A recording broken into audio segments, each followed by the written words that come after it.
E aí, gente, vocês estão bem? Dando continuidade ao percurso da arte, que nesse momento a gente vai do Renascimento até o Neoclássico, nessa aula a gente vai falar um pouquinho sobre o maneirismo. Para falar sobre o maneirismo, primeiro eu preciso com vocês dar uma pincelada geral sobre o contexto histórico da época. E antes disso, eu queria fazer só uma linha do tempo, que nesse momento a gente está ali no finalzinho do Renascimento e no começo do surgimento do Barroco, porque o maneirismo ele vai classificar e ele vai caracterizar esse período. A gente começa esse período com o saque de Roma. O saque de Roma foi um evento histórico que aconteceu em 1527 e que demarca a batalha entre o rei Carlos V e a Liga de Cognac. O que foi que aconteceu? Nessa época, o rei Carlos V, que era o rei da Espanha, ele estava em seu poder sendo alastrado, né, pela Europa e ele estava se tornando muito poderoso. Isso ameaçou o poderio da França e da Itália, que se uniram, né? A França se uniu com algumas cidades da Itália para poder criar a Liga de Cognac, para ver se eles conseguiam impedir o avanço do poder do rei Carlos V. Só que isso não funcionou. A Liga de Cognac sucumbiu à batalha e aí as tropas do rei Carlos V saquearam Roma, destruíram várias obras, várias estruturas e mataram também muitos romanos. Mas não foi só isso que marcou esse período. Outra coisa também muito importante para o contexto da arte maneirista foi o surgimento da Reforma Protestante. O que foi essa Reforma Protestante? Foi uma reforma idealizada por Martinho Lutero, que era um monge agostiniano e também era um professor de teologia, que ele escreveu 95 teses, e nessas teses ele criticava algumas ações, algumas práticas da Igreja Católica Romana. A principal era a venda de indulgências, que é você comprar o seu perdão, né, o seu perdão divino, através do dinheiro. E ele criticava isso duramente porque isso tinha que ser alcançado de outras formas. E aí, depois disso, a Europa passou por um bom tempo, digamos que um período de divisão entre igreja protestante e igreja católica. E em resposta a essa reforma protestante, a igreja católica lançou mão de iniciar a reforma católica, que a gente conhece mais como Contra-Reforma. Só que esse termo Contra-Reforma, ele é um pouquinho negado por alguns estudiosos hoje, porque eles dizem que essa reforma católica viria a acontecer de uma forma ou outra. Mesmo que não houvesse a reforma protestante, iria acontecer essa reforma católica. Só que para termos assim de história e vestibular e tal, eu vou falar com vocês o termo Contra-Reforma que é mais comum, que foi uma medida da Igreja Católica se posicionar para não perder seu poder. Eu coloquei algumas imagens aqui para vocês, né, que demonstram esse período. Aqui não são nenhuma obra dessas maneirista, tá, gente? Eu coloquei só para mesmo ilustrar. Aqui é Martinho Lutero, quando ele expõe as 95 teses na igreja. Aqui é o saque de Roma, né? É uma obra que retrata quando Roma foi saqueada e pessoas foram mortas. E aqui também é outra obra sobre Martinho Lutero, porque ele foi excomungado da Igreja Católica, porque ele não aceitou se retratar e tal. Ele prosseguiu com o que ele achava, com seus preceitos, e aí ele deu início a uma nova visão da Igreja cristã. E aí também, nesse período, a gente vai começar a ver o surgimento das novas grandes potências. É como se o eixo do poderio da Europa se desviasse um pouquinho da França, um pouquinho da Itália e fosse mais na direção de Portugal e Espanha, que é o que a gente vai estudar em história, e vocês vão estudar isso em história depois. Pronto, agora a gente vai falar sobre a arte maneirista propriamente dita. E primeiramente eu quero dizer para vocês que essa arte se caracterizava com um excesso artístico de expressividade. Assim, esse período da arte, ele começou de 1520 até 1610, só que eu quero que vocês percebam e lembrem que 1520 ainda estava acontecendo o Renascimento. E isso é uma característica de que uma discussão que é gerada por alguns estudiosos que consideram o maneirismo como um período de transição. Um período de transição entre o quê? Entre o Renascimento e o Barroco. Aí esse maneirismo, ele era caracterizado por um grupo de artistas de Roma que tinham essa bagagem cultural do Renascimento. Na época que houve o saque de Roma, é como se os artistas e pintores que estavam em Roma naquele período, é como se eles fossem atingidos por um sentimento de pessimismo, um sentimento de desolação, porque Roma é como se Roma tivesse, naquela época, visto sua ruína. Então, eles juntaram toda a bagagem cultural que eles tinham do Renascimento, tudo aquilo que eles aprenderam na pintura e nas obras do Renascimento, eles uniram com o sentimento de pessimismo, né, da época, por causa dos eventos que Roma tinha perpassado, e aí eles juntaram esses dois e criaram meio que uma arte inovadora, uma arte que se segurava um pouco no Renascimento, mas meio que inovava na sua forma de pintar e na sua forma de se expressar. E aí, como eu falei para vocês, Alguns estudiosos consideram esse período como um período de transição, e essas mesmas pessoas que consideram isso veem o maneirismo como um movimento de decadência do Renascimento. Só que hoje em dia já se estuda que o maneirismo era uma escola artística com suas próprias características e com a sua própria forma de se manifestar, e que sim, era uma escola artística única. E aí as características que se dão da arte maneirista é que era uma arte considerada perturbadora, muito exagerada, muito sofisticada, tinha essa estilização exagerada e principalmente um capricho de detalhes. E aí por que que o manto religioso? Porque, como eu já falei para vocês, a Europa estava passando por esse momento em que a igreja protestante ela entrou em ascensão, e é como se o maneirismo se caracterizasse por ser uma autoafirmação religiosa. E aí a gente vai parar para analisar um pouquinho depois que uma das características e um dos trunfos da Igreja Católica para poder evitar que o protestantismo ascendesse tanto foi o Barroco. O Barroco, ele não era só uma manifestação artística, ele era uma manifestação também cultural.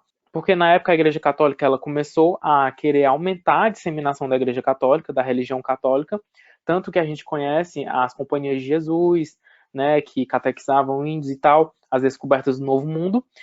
E aí a utilização do Barroco se deu também para afirmar sua religião católica.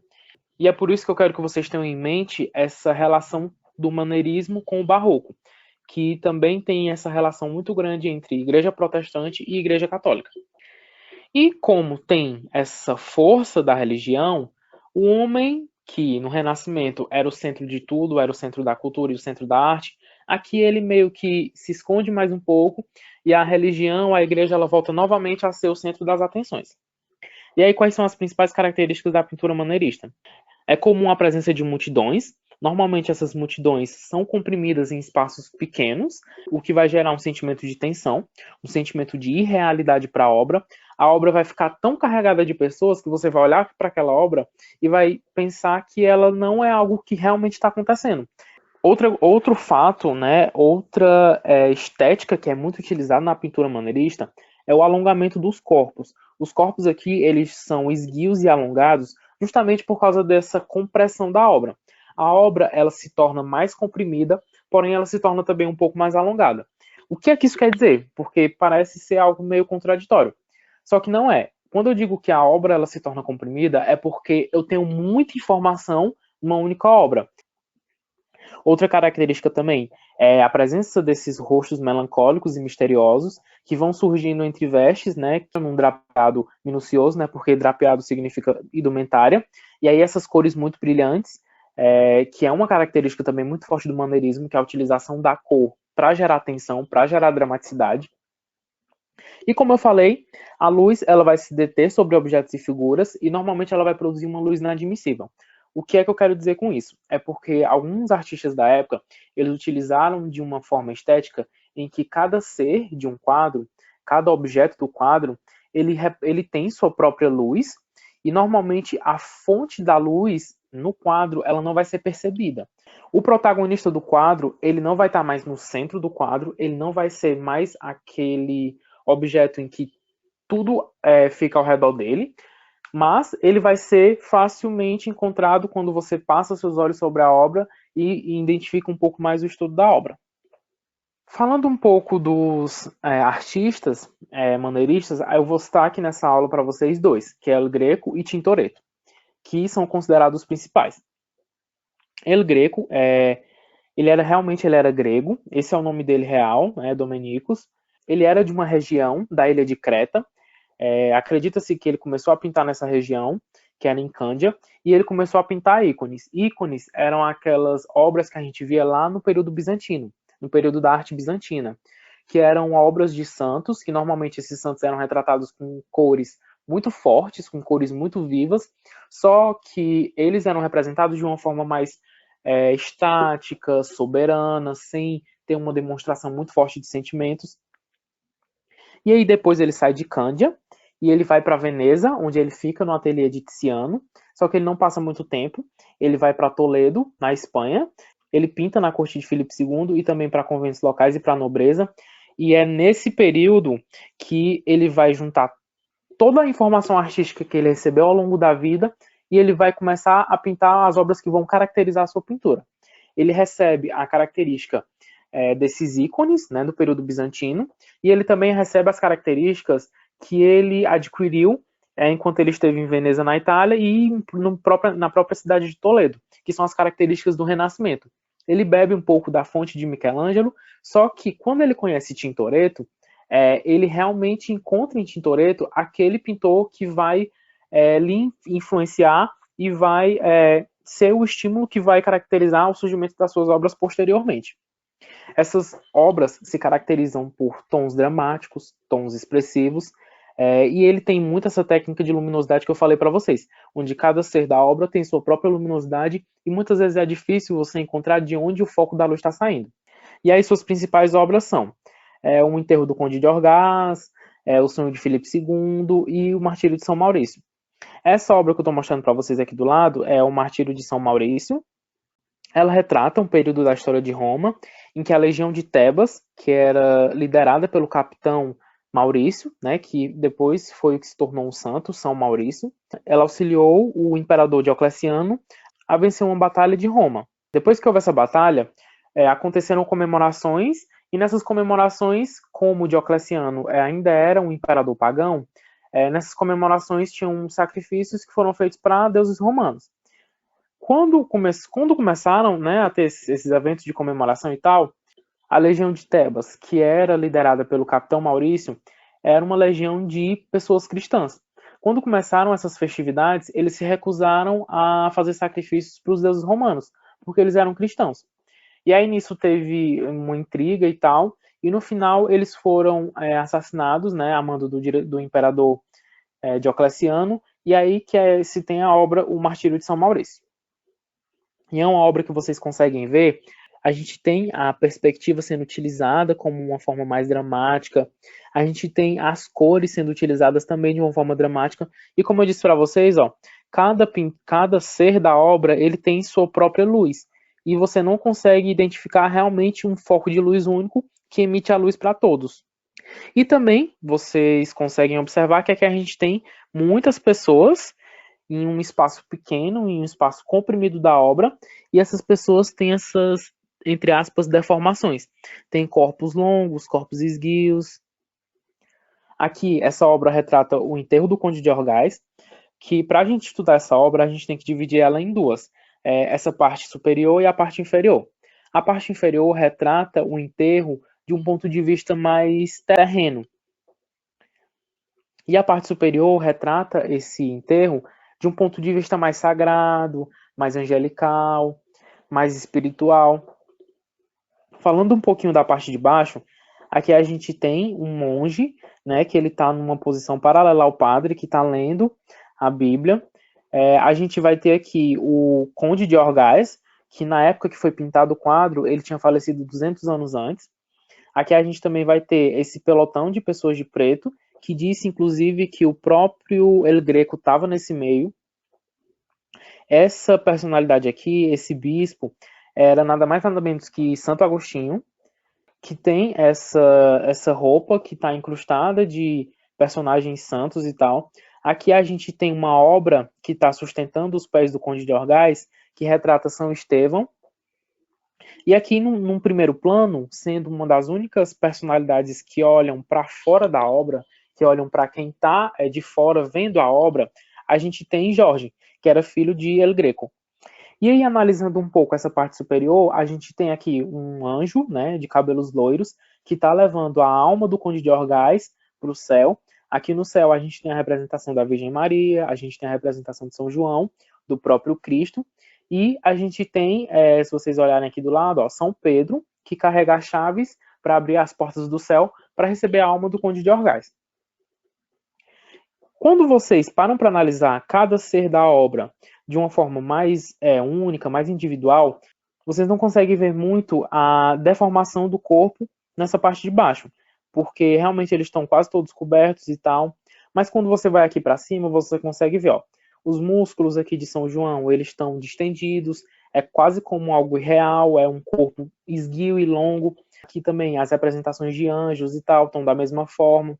Aqui, ó, músculo estendido, e ele entra em confronto um pouco com aquele realismo que a gente viu no Renascimento, que era um realismo, por exemplo, de músculos muito bonito, que tentava sempre representar de uma forma bonita o real. Aqui não, aqui a gente vai ter um pouco dessa deformação, e a utilização da pintura também eram utilizadas umas cores mais sóbrias, e uma cor aqui que nesse sentido demonstra um pouco de sobrenaturalidade. Aqui essa obra de El Greco, né, que eu trouxe para mostrar para vocês que ele não pintava só temas religiosos, assim, massivamente ele pintou temas religiosos, porém não foram todas as suas obras, né, que tiveram esse tema. Aqui é a vista de Toledo, né, que é a cidade da Espanha que ele ficou e tal. E aí falando um pouquinho de Tintoretto, que eu separei aqui para vocês, os dois sendo os principais pintores da época.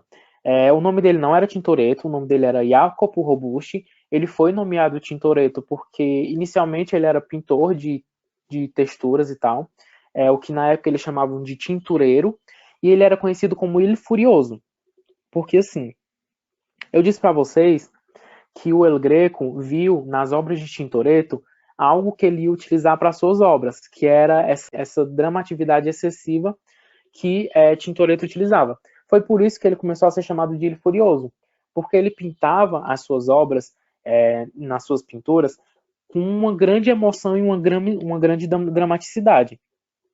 Ele utilizava tanto a perspectiva quanto as cores para dar uma força, uma energia nas suas obras, que vieram a tornar ele um pintor muito famoso e também um pintor que foi um dos precursores do barroco. Que a gente sabe que no barroco a gente vai ter aquela dramatividade excessiva, a maioria das pinturas tem sempre aquele movimento, aquelas expressões exageradas e tal.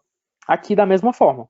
Aqui a gente tem nessa primeira obra de Tintoretto São Jorge e o Dragão, né? É uma obra que vocês conseguem ver a utilização das cores, é uma utilização muito enérgica, muito forte das cores. Vocês conseguem observar também aqui um corpo das características do maneirismo, um corpo alongado, um corpo esguio, um corpo com músculos, até que tende ao irrealismo.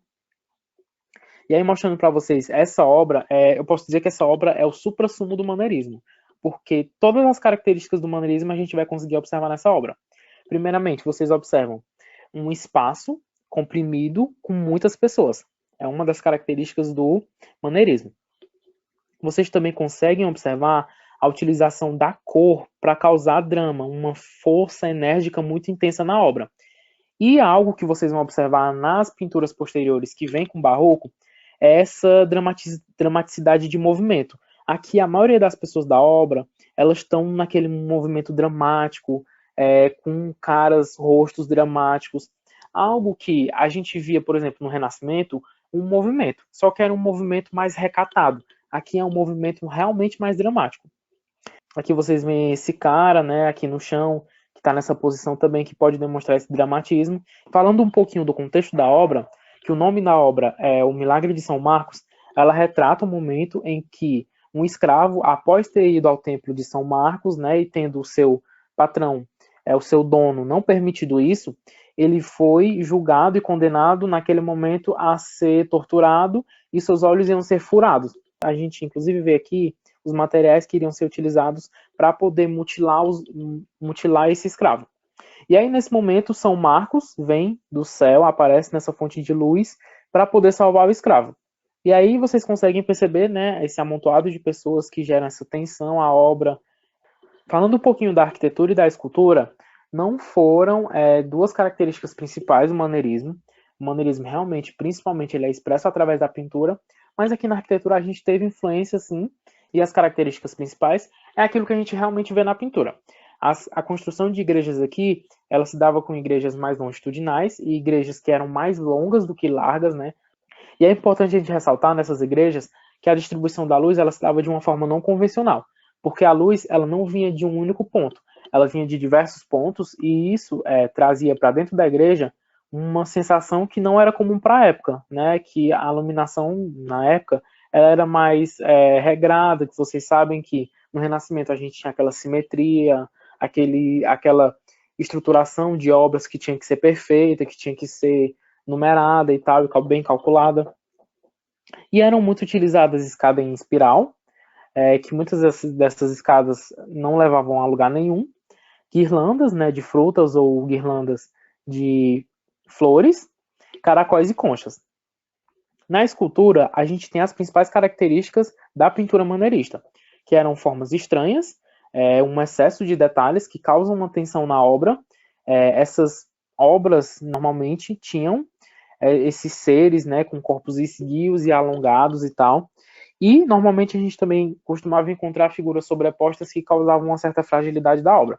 Vocês podem perceber nessa obra aqui do lado, que é o Mercúrio de Diambolônia, que é uma obra que realmente trata, né, o corpo um pouco mais esguio, e também ela traz uma fragilidade, porque é uma obra que é feita em bronze, e o próprio Mercúrio, ele está suspenso ali na obra só pela ponta do pé.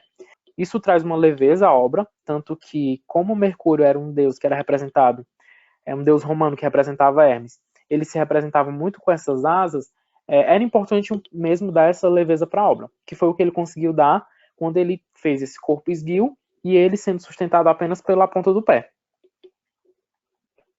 E aí essa outra obra de Giambologna é uma obra que fala do rapto das Sabinas, né, que foi quando os primeiros romanos, os primeiros homens romanos, tiveram que raptar mulheres para poder serem suas esposas, para poder fundar o Império Romano.